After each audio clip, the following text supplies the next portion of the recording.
Assalamualaikum warahmatullahi wabarakatuh.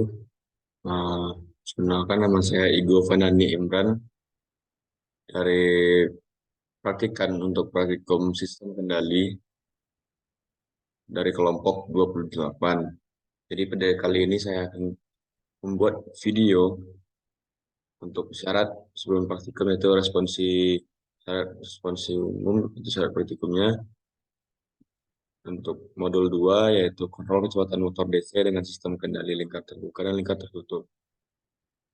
Jadi untuk materi yang pertama itu adalah diagram blok sistem kendali, yang mana diagram blok adalah diagram yang menunjukkan tahapan pengendali pada suatu sistem kendali.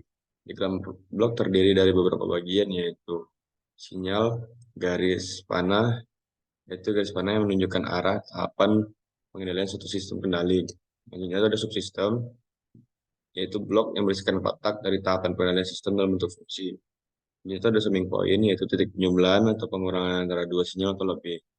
Dan itu selanjutnya adalah branch point, itu titik percabangan antara dua sinyal atau lebih. So, kita lihat dari contohnya yaitu yang mana ini adalah garis sinyal, ini adalah garis sinyal, yang garis ini, lalu ini ada garis sinyal. Selanjutnya itu subsistem, sistem yang mana bersihkan kotak, berikan tahapan pengendalian yaitu adalah GS ini, HS. Selanjutnya itu summing point, titik penjumlahan, yang ini, lalu adalah branch point, itu titik percabangan. Titik percabangan itu adalah ini, antara sinyal dari GSCS lanjut lalu menuju ke HS. Yaitu, yaitu B hubungan diagram blok. Yang pertama itu adalah hubungan seri. Saya lihat seperti ini gambarnya dari blok diagram di atas, bisa kita ketahui bahwa X2S dalam kurung X sama dengan 1 dikali G1. Itu persamaan yang pertama. Yang X3 sama dengan X2 dikali G2 untuk persamaan kedua. Selanjutnya, persamaan tadi kita substitusikan menjadi X3S itu kali G1 kali G2S. Ini itu adalah hubungan paralel. Kita lihat gambarnya. Nah, jadi dari blok diagram di atas, saya ketahui persamaan pertama itu X2S, yaitu X1 dikali G1. Itu persamaan kedua X3S, X1 dikali G2. Pada blok diagram di atas terhubung ke titik penjumlahan sehingga X4X, X2 persamaan X2 dikurang persamaan X3 menghasilkan X1S dalam kurung dikali G1 dikali G2 dikurang G2. Selanjutnya itu modifikasi diagram blok. Modifikasi ini berguna untuk menyederhanakan suatu bentuk diagram blok agar menyelesaikan penyelesaian. Satu, pergeseran titik percabangan dari sebelum sistem ke setelah sistem. Bisa dilihat gambarnya, yang mana untuk fungsi ya, X1 kali G kali A sama dengan X1 A sama dengan 1 per G. Kedua, pergeseran titik percabangan dari setelah sistem ke sebelum sistem. Bisa dilihat diagram bloknya, di mana akan menghasilkan fungsi alih yaitu X1 dikali A sama dengan X1 dikali G, yang mana hasilnya A sama dengan G.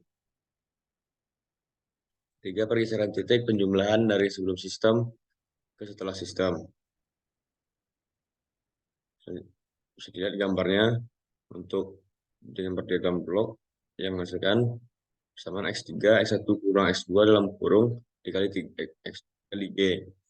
Yang hasilnya X1 kali G kurang X2 kurang G. Untuk gambar blok diagram samping yang mana X3, X1 dikali G dikurang, karena ke bawah dikurang, minus X2 karena arah kanan dikali dengan A. Menghasilkan persamaan X1 dikali G dikurang X2 kurang G, dikat X2 kali G, X dengan X1 kali G kurang X2 kali A, menghasilkan G per A, G sama dengan A. Yang keempat itu pergeseran titik penjumlahan dari setelah sistem ke sesudah sistem. Bisa lihat gambar diagram bloknya, sinyal 1 menuju kotak G menuju titik penjumlahan, lalu ada X2 ada X3. Menghasilkan fungsi alih X3 sama dengan X1 dikali G dikurang X2 karena berlawanan arah. Lalu gambar blok diagram di samping X1 menuju titik penjumlahan menuju G, X menuju ke X3, lalu dikurangi X2 kali A, di mana menghasilkan persamaan X3 dalam kurung X1 dikurang X2 dikali A, lalu dikali G. Menghasilkan persamaan X1 kurang X2 dikali A dalam dalam kurung, lalu dikali G sama dengan X1 dikali G kurang X2. Yang mana hasilnya akan pada akhirnya adalah A sama dengan 1 per G. Yang C, sistem kendali lingkar terbuka dan lingkar tertutup. Sistem kendali lingkar terbuka. Sistem kendali lingkar terbuka merupakan sistem yang tidak memiliki umpan balik dan di mana hanya ada inputan dan keluaran. Bisa dilihat ini RS adalah inputan dan S adalah keluaran. Fungsi alihnya adalah CS dibagi RS menghasilkan GS, menghasilkan kot atau uh, subsistem.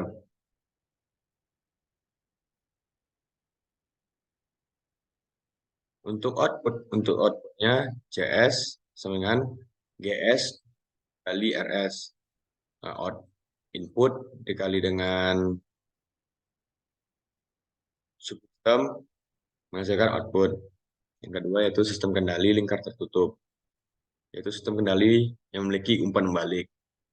Bisa dilihat di bloknya RS menuju summing point menuju GS menghasilkan input, di bawahnya ada HS. Untuk persamaannya persamaan fungsi alihnya CS ES dikali GS. Untuk ES RS kurang BS sama dengan CS HS. Selanjutnya substitusikan persamaan 3 persamaan 2 ES sama dengan RS dikurang CS dikali HS. Persamaan keempat menjadi persamaan keempat. Setelah itu persamaan 4 tadi kan persamaan 1 CS dalam kurung RS kurang CS HS kali GS. Kalikan ke dalam sehingga menjadi CS sama dengan RS kali GS dikurang CS HS kali GS. Selanjutnya pindahkan ke ruas kanan, keluarkan nilai C, lalu mendapatkan hasilnya CS bagi RS sama dengan GS per 1 plus GS dan HS. Selanjutnya itu perbandingan sistem kendali lingkar terbuka dan lingkar tertutup. Perbandingannya adalah yang pertama sistem lingkar terbuka kurang stabil dan teliti, lebih mudah dibuat, tidak ada umpan balik, lalu murah. Sedangkan untuk sistem kendali lingkar tertutup lebih stabil, teliti, susah dibuat, terdapat umpan balik dan mahal. Selanjutnya itu pengendali PID atau bisa disebut controller PID digunakan untuk memperbaiki performansi sistem melalui perbaikan respon sistem yang dihasilkan. Jadi kita bisa melihat apakah performa sistem yang kita buat sudah baik dengan melihat respon yang dihasilkan. Apabila respon yang dihasilkan sudah sesuai dengan apa yang kita inginkan, maka dapat dikatakan performa sistem yang kita buat atau yang kita gunakan sudah lebih baik. Itu juga sebaliknya. Pengendali PID ini dapat digunakan pada saat sistem dalam keadaan stabil. Contohnya, mengurangi atau menghilangkan nilai error dari steady state. Itu meningkatkan kecepatan respon untuk mencapai set point. Satu, pengendali proporsional, yaitu pengendali jenis kontrol yang menghasilkan output yang sebanding dengan nilai masukan input. Jadi pada diagram bloknya ES, lalu ada subsistem KP, misalkan outputnya US. Dalam domain waktu, hubungan antara sinyal error dengan sinyal continue U dinyatakan dalam persamaan UT KP dikali ET. Dalam domain Laplace dapat ditulis US dibagi dengan ES atau sinyal continue dibagi dengan error menghasilkan subsistem itu KP. Karakteristik pengendali proporsional. Yaitu pertama adalah jika KP diperkecil, maka respon sistem akan semakin lambat dan lifetime akan semakin lama. Jika KP diperbesar, maka respon sistem akan semakin cepat atau mendekati ready steady state, dan rise time akan semakin meningkat. Jika KP terlalu besar, maka respon sistem akan semakin tidak stabil atau ada overshoot atau isolasi terlihat jelas. Yang keempat, nilai KP dapat diatur atau ditentukan sedemikian sehingga mengurangi steady state error tapi tidak menghilangkannya.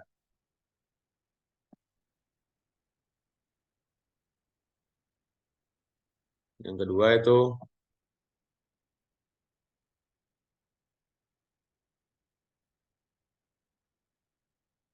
pengendali integral, merupakan jenis kontrol yang menghasilkan output lebih besar atau lebih kecil ketika error input sama dengan 0 atau ES ini sama dengan 0. Dalam pengendali integral, nilai error E diumpamakan sebagai laju perubahan sinyal kontrol. Sinyal kontrol U sebagaimana dinyatakan dalam persamaan berikut ini. UT sama dengan UT terus sinyal kontinu, KI integral batas atas T, lalu di batas bawah 0, E dalam kurung T, dt. Dalam Laplace dapat ditulis di mana sinyal kontinu dibagi dengan error menghasilkan KI per S. Dari karakteristik dari pengendali integral, yang pertama adalah kelelaran pengontrol integral membutuhkan jeda, sehingga pengontrol integral cenderung memperlambat respon. Yang kedua, ketika nilai S0 atau sinyal error 0, output tetap akan bertahan pada nilai sebelumnya. Jika sinyal ES tidak 0, output akan menunjukkan kenaikan atau penurunan yang dipengaruhi oleh nilai ES dan nilai KI. Konstanta integral KI yang sangat besar akan mengakibatkan hilangnya error, namun akan meningkatkan osilasi. Yang ketiga itu pengendali derivatif. Jenis kontrol ini menghasilkan output yang merupakan diferensial dari input. Namun, kendali ini dapat mengeluarkan output tanpa ada perubahan input. Di mana artinya output tidak akan berubah jika input tidak berubah, atau jika input sama dengan 0, maka output tidak akan ada menghasilkan apapun. Pendali derivatif akan memberikan suatu kontrol U yang bersesuaian dengan turunan laju perubahan sinyal error. Sebagaimana saya katakan tadi, sinyal kontrol U atau kontrol U berbanding lurus dengan error. Sebagaimana dinyatakan dalam persamaan UT per ET sama dengan KD DET per DT. Dalam domain Laplace dapat ditulis US per ES dengan K DS. Karakteristik dari pengendali derivatif ini yang pertama adalah tidak dapat menghasilkan output jika tidak ada perubahan input. Yang kedua, nilai error berubah terhadap waktu. Output yang dihasilkan tergantung dari nilai KD atau laju perubahan dari error. Selanjutnya, pengontrol diferensial mempunyai suatu karakter untuk mendahului, sehingga pengontrol ini dapat menghasilkan koreksi yang signifikan sebelum sistem mengalami error terlalu tinggi, sehingga dapat meningkatkan stabilitas sistem. Dengan meningkat nilai dari KD, dapat meningkat stabilitas sistem dan mengurangi overshoot. Berdasarkan karakteristik pengontrol ini, pengontrol diferensial umumnya dipakai untuk mempercepat respon awal suatu sistem, tetapi tidak memperkecil kesalahan pada keadaan tunaknya kerja. Pengontrol diferensial hanyalah efektif pada lingkungan yang sempit, itu periode peralihan. Oleh sebab itu, pengontrol diferensial tidak hanya digunakan tanpa ada controller yang lainnya. Yang keempat, pengendali proposal integral, yaitu jenis kontrol yang menghasilkan output yang merupakan diferensial dari input. Namun, pengendali ini dapat mengeluarkan output tanpa adanya perubahan input. Dari gambar di atas bisa kita lihat UT output sama dengan KP kali ET plus KP per TI integral T0 ET dan kali DT. Dengan KP adalah suku penguatan proporsional, dengan TI merupakan waktu integral. Dalam domain Laplace kita dapat tulis US per ES sama dengan KP dalam kurung 1 plus 1 per TIS sama dengan KP dalam kurung 1 plus TIS per TIS. Karakteristik dari pengendali proporsional ini yaitu faktor integral pada pengendali. Adanya penambahan pada faktor integral pada pengendali maka akan memperbaiki respon sistem. Selanjutnya tidak mengembalikan error pada nilai 0, namun menjaga nilai konstan sepanjang T. Selanjutnya responnya lebih lambat karena nilai error tidak dapat dihilangkan. Selanjutnya itu nilai overshoot tinggi. P dan I controller memiliki karakteristik sama dalam hal rest time dan overshoot. Oleh karena itu, nilai KP harus dikurangi untuk menghindari overshoot yang berlebihan. Nilai Q diambil lebih besar dari nilai KP, karena yang diinginkan untuk meniadakan steady state, jika KP lebih dari K1, maka steady state errornya tidak dapat dihilangkan. Dan selanjutnya itu pengendali proporsional derivatif. Itu jenis kontrol yang digunakan untuk mengoptimalkan kerja dari pengendali proporsional. Dari gambar di atas, menghasilkan persamaan UT KP dikali ET ditambah KP kali TD dalam kurung DE dalam kurung T per DT. Dengan KP adalah suku penguatan proporsional dan TD merupakan waktu derivatif. Dalam domain Laplace dapat ditulis US per ES sama dengan KP dalam kurung 1 plus TDS. Karakteristik pengendali proporsional derivatif yang pertama yaitu respons sistem sangat cepat. Yang kedua, overshoot rendah. Yang ketiga, dari kerja dari differential controller saat ini nilai errornya berubah. Yang keenam, pengendali proporsional integral derivatif, yaitu jenis kontrol yang menggabungkan pengendali proporsional integral dan derivatif. Dari gambar di atas dan menghasilkan persamaan UT KP kali ET plus KP per TI integral T batas atas T ke bawah 0 E dalam kurung T dikali DT plus AP dikali TD dalam kurung DE plus DE dalam kurung T per DT. Dan KP adalah suku penguatan proporsional, TI waktu integral, dan TD merupakan waktu derivatif. Dalam domain Laplace dapat ditulis US per ES sama dengan KP dalam kurung 1 plus TIS plus TI TD kali S2 dibagi T1 per 1S.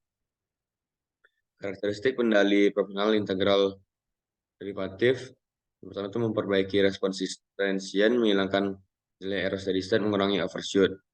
Tabel kelebihan kekurangan sistem mengendali, respon loop, tertutup yaitu rest time, ada variabel respon loop tertutup, rest time, overshoot, setting time, steady state.